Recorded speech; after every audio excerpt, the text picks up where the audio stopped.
Welcome to Harrison Sports Academy. Today we're going to talk about defensive line play and all the things you can do during a game.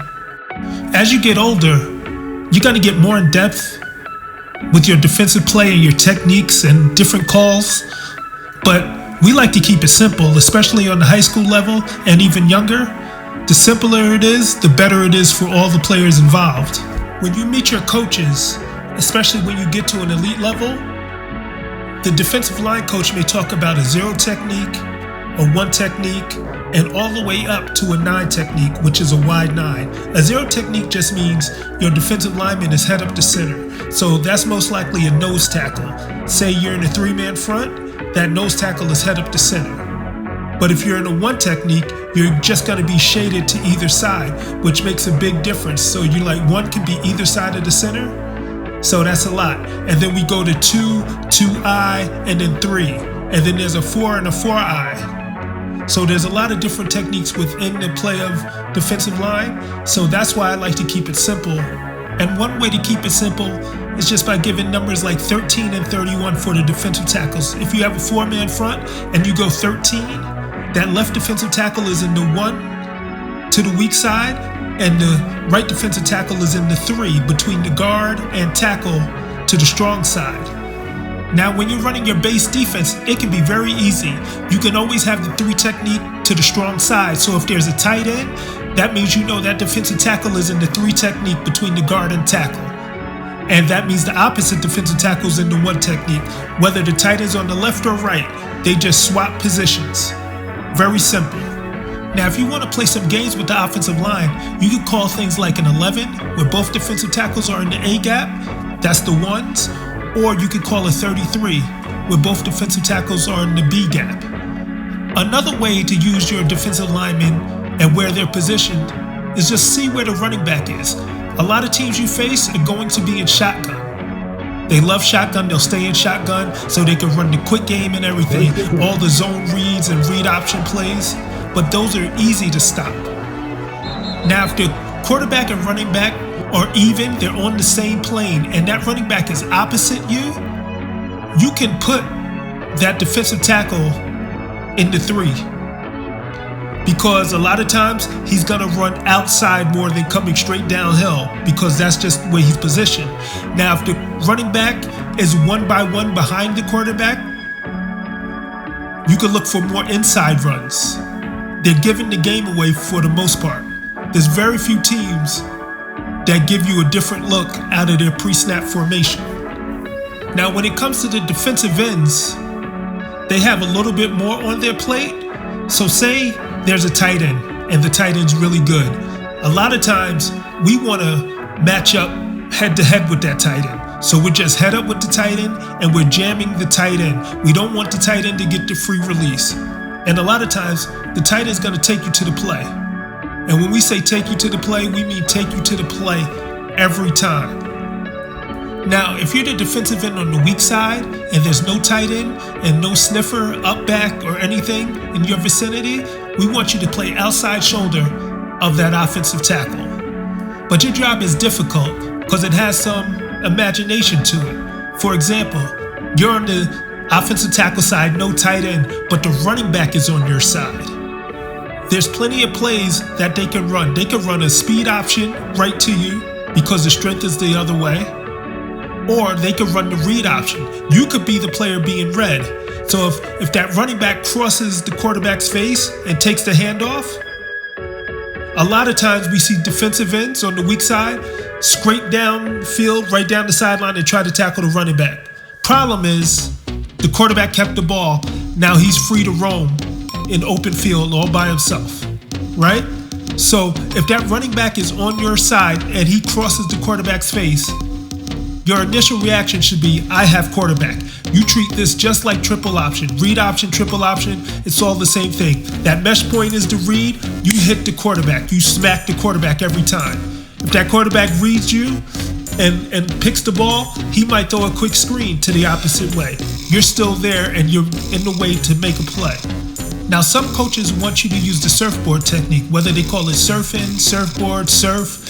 That means you're just getting in your surfboard stance, your surfer stance, and you're ready for the quarterback to keep the ball.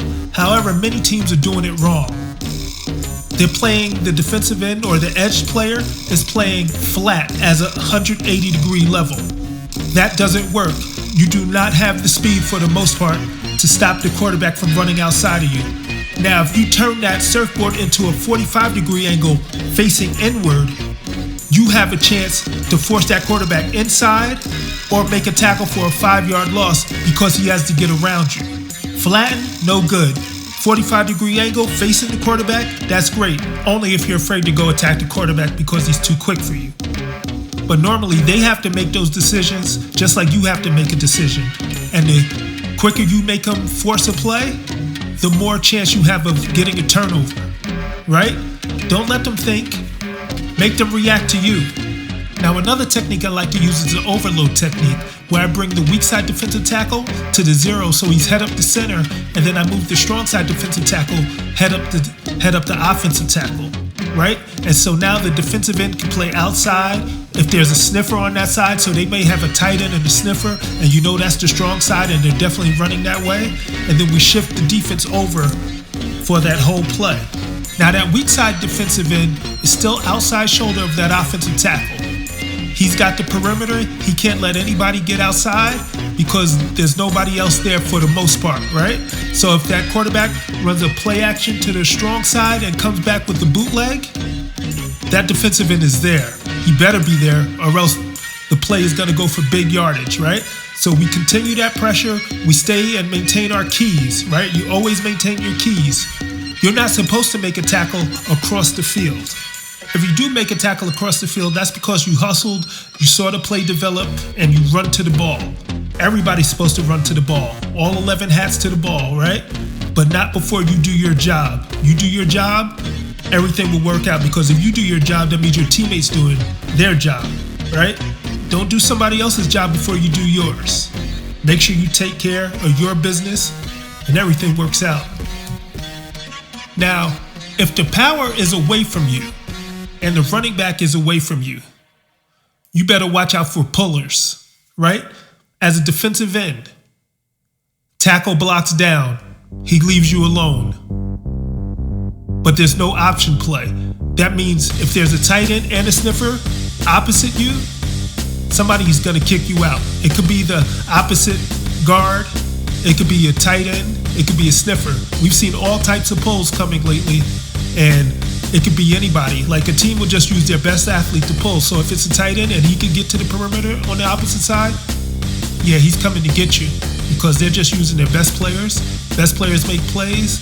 Best players are going to get the job done, right? So it doesn't have to be an offensive guard coming to pull. Now, you may be taught the wrong shoulder technique, where instead of using your inside shoulder and keeping your outside arm free for the kick out, you were turning your body in to force the play outside. So you're bouncing the play outside. You're taking on the block, you're bouncing the play outside, and you're hoping your linebackers make the play to the perimeter, right? If it gets forced outside, linebackers are there to make the play. We haven't talked about linebackers, and we're not going to really talk about them today, but they would most likely be in the opposite gaps of the defensive line, right? So you have, if you're playing a gap sound defense, every gap is covered. It could be a 4-4. It could be something called the 6-2, a 4-3 with a monster. All the gaps are covered. It doesn't really matter. Now, some teams and coaches, they're going to play to your strength. They know exactly what you're doing. They know what you want to do. So they're going to give you what you want to see. For example, so that guy's pulling. It looks like an inside run. They know that defensive end is coming downhill. He's scraping downhill, going to use the wrong shoulder to blow up the play. Only problem? The run is already going to the outside. They took the defensive end or the edge defender out of the way, and now they got a free lane to run because they showed you the pull. Automatic pull, defense does this, people watch film, this happens. So at those points, you just have to be able to make a play. Your teammate has to be able to make a play and go from there. Otherwise, it could be a long day. Shoot, I've even called plays and told a certain player to run it a different way without telling anybody else because we want the play to look correct, right? So offensively, they want the play to look correct, and you change one thing, and it's wide open. Those are the best days because you see something on film or you see something in the game, and you know it's going to work, and it works. Exactly how you drew it up.